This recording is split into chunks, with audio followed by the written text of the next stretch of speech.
I'm Belle Corder. I'm a junior at UMass and I'm studying political science and psychology. I'm getting this opportunity to get hands-on research and participate in a really interesting study because of funding through the Institute of Diversity Sciences.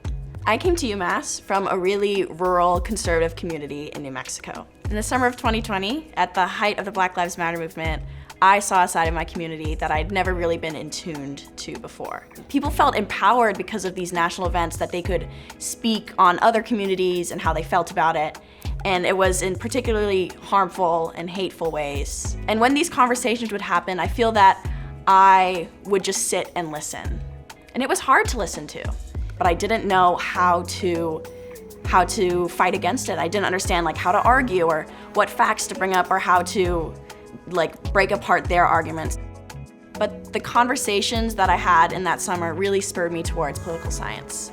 I wanted to understand these viewpoints and I wanted to see why people believed what they believed.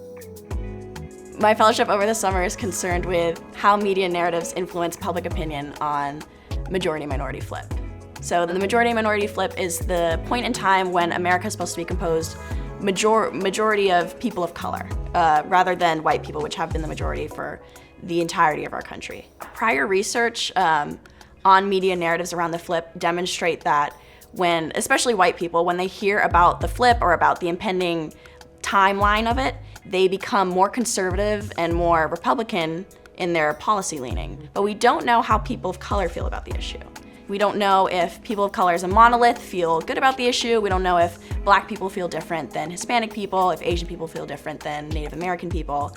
But we want to give them a voice so that we understand how the now majority will feel about their rising presence in the United States. What I'm doing for the project is I'm coding and doing content analysis, which means I'm reading a lot of news about the majority-minority flip and how people feel about it, how conservatives are talking about it, how liberals are talking about it, and then we're sending out a 3-wave panel survey to participants to see how their opinions change as news coverage changes with the issue.